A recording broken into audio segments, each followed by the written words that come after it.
പെട്ടെന്ന് മറ്റ് ഇടങ്ങളിൽ നോക്കിയ 16% മുകളിലുള്ള ഏതൊക്കെ മണ്ഡലങ്ങളാണ് എന്ന് ആറ്റിങ്ങലിൽ 17.49% പേർ രേഖപ്പെടുത്തിയിട്ടുണ്ട്. പത്തനംതിട്ടയും മാവേലിക്കരയും ആലപ്പുഴ, കോട്ടയം, എറണാകുളം, ചാലക്കുടി, തൃശൂർ, പാലക്കാട്, ഒപ്പം വയനാട്, കണ്ണൂർ മണ്ഡലങ്ങളിൽ 16% പേർ മുകളിൽ ആണ് ഈ പോളിംഗ് രേഖപ്പെടുത്തിയിട്ടുള്ളത്. ഏറ്റവും കൂടുതൽ ആറ്റിങ്ങിലാണ് 17.49% ആറ്റിങ്ങലിലെ പോളിംഗ് പോയിരിക്കുന്നു എന്നുള്ളതാണ്. ഏറ്റവും കുറവ് ഇപ്പോൾ വടകരയാണ് കാണുന്നത്. 14.72% പേരാണ് ആദ്യ 3 മണിക്കൂറിൽ വോട്ട് രേഖപ്പെടുത്തിയിരിക്കുന്നത്. എന്തായാലും സംസ്ഥാനത്തെ ആകെ പോളിംഗ് ശതമാനം 16% മുകളിലേക്ക് ഉയർന്നിരിക്കുന്നു എന്നതാണ് ഏറ്റവും ഒടുവിൽ ഇപ്പോൾ വരുന്ന അപ്ഡേറ്റ് എന്നത്. നമുക്ക് എന്തായാലും ഓരോ മണ്ഡലങ്ങളിലെയും കണക്കുകൾ നോക്കാം. അതിനു മുമ്പ് പെട്ടെന്ന് പത്തനംതിട്ടയിലേക്ക് പോകേണ്ടതുണ്ട്. അവിടെയാണ് കള്ളവോട്ടുമായി ബന്ധപ്പെട്ട ആരോപണം ഉയർന്നിരിക്കുന്നത്. അവിടെ വോട്ട് ചെയ്യാൻ എത്തിയ സ്ത്രീ ബിന്ദു എന്നാണ് അവരുടെ പേരെന്ന് മനസ്സിലാക്കുന്നത്. അവർ എത്തിയപ്പോൾ അവരുടെ വോട്ട് ആരോ ചെയ്ത് പോയിരിക്കുന്നു എന്നുള്ളതാണ്.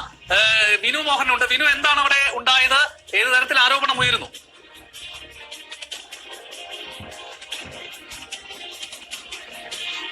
പത്തനംതിട്ട തെങ്ങമം തോട്ടുവ 34 നമ്പർ ബൂത്തിലാണ് ഇപ്പോൾ ഒരു കള്ളവോട്ട് ആരോപണം ഉയർന്നിട്ടുള്ളത്. ബിന്ദു എന്ന ആളിന്റെ പേരിലുള്ള വോട്ടാണ്. അവർ വോട്ട് ചെയ്യാൻ എത്തിയപ്പോൾ മറ്റൊരാൾ അവരുടെ വോട്ട് ചെയ്തിരിക്കുന്നു എന്നുള്ള ഒരു പരാതി ഉയർന്നിരിക്കുന്നത്. അതിൽ BLO നൽകിയ സ്ലിപ്പ് പ്രകാരമാണ് അവർ എത്തിയത്.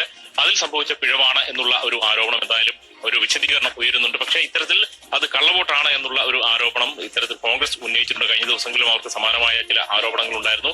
ഇത് സംബന്ധിച്ചുകൊണ്ട് പരാതി നൽകുമെന്ന് പത്തനംതിട്ടയിലെ UDF സ്ഥാനാർത്ഥിയായ ആന്റോ ആന്റണിയും പറഞ്ഞിട്ടുണ്ട്. ഇത് സംബന്ധിച്ചുള്ള അന്വേഷണം വിശദമായി നടക്കുന്നുണ്ട്.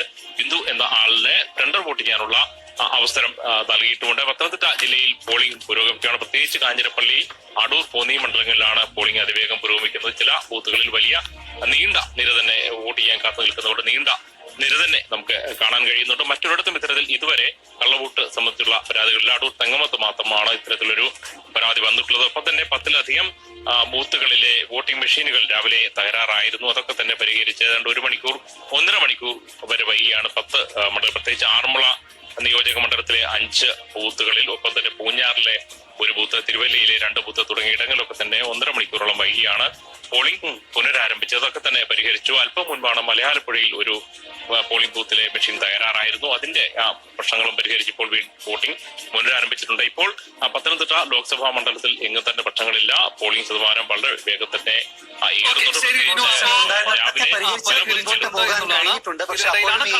ഒന്നര മണിക്കൂറൊക്കെ വൈകി പോളിംഗ് ആരംഭിച്ചെടുത്ത് സ്വാഭാവികമായും വൈകിട്ട് 6 എന്നുള്ളത് അരമണിക്കൂറെങ്കിലും കൂട്ടി കൊടുക്കേണ്ടി വരും. അത് ഇതിനകം തന്നെ ബൂത്ത് ഏജന്റുമാരൊക്കെ ആവശ്യപ്പെട്ട് കഴിഞ്ഞിട്ടുണ്ട്. ഇപ്പോൾ AK ആന്റണി വോട്ട് രേഖപ്പെടുത്തിയ ശേഷം സംസാരിക്കുകയാണ്. അദ്ദേഹത്തിന്റെ വാക്കുകളിലേക്ക്. അസന്റെ ശബ്ദം എനിക്കില്ല. അതുകൊണ്ട് എല്ലാരും പ്ലീസ്, അസന്റെ ശബ്ദം എനിക്കില്ല. അതുകൊണ്ട് എല്ലാരും പതുക്കെ.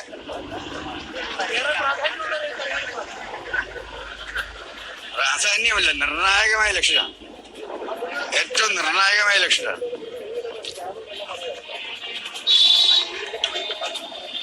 തെരഞ്ഞെടുപ്പ് പ്രചരണം അവസാനിച്ചപ്പോൾ ഇന്നലെ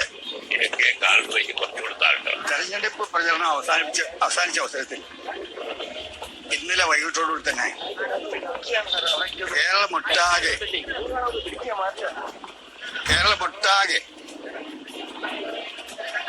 അതിരൂക്ഷമായ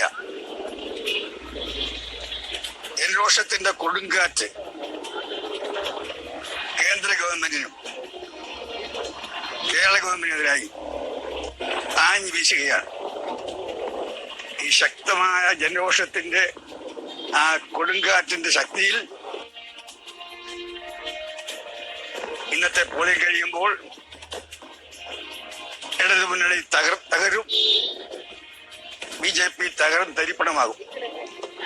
20 സീറ്റിലും UDF സ്ഥാനാർത്ഥികൾ 4% ജയിക്കും എന്നാണ് ഞങ്ങളുടെ എല്ലാം തികഞ്ഞ ആത്മവിശ്വാസം. BJPയുടെ നേതാവ് പോയി EP ജയരാജനുമായി കൂടിക്കാഴ്ച, അത്തരം ചർച്ചകളൊക്കെ ഇവിടെ അതൊരു തെരഞ്ഞെടുപ്പ് ദിവസം തന്നെ പുറത്തു വരുന്നു. ഇനി അസനോട് പറയാനുള്ളൂ. ഇല്ല, അതൊക്കെ അസൻ സംസാരിക്കട്ടെ. ഞാൻ പറയാനുള്ള പറഞ്ഞു. എല്ലാ സീറ്റിലും BJP ജയിക്കും. എല്ലാ സീറ്റിലും UDF ജയിക്കും.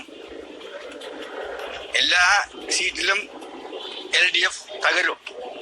എല്ലാ സീറ്റിലും BJP തകരം തരിപ്പണമാകും.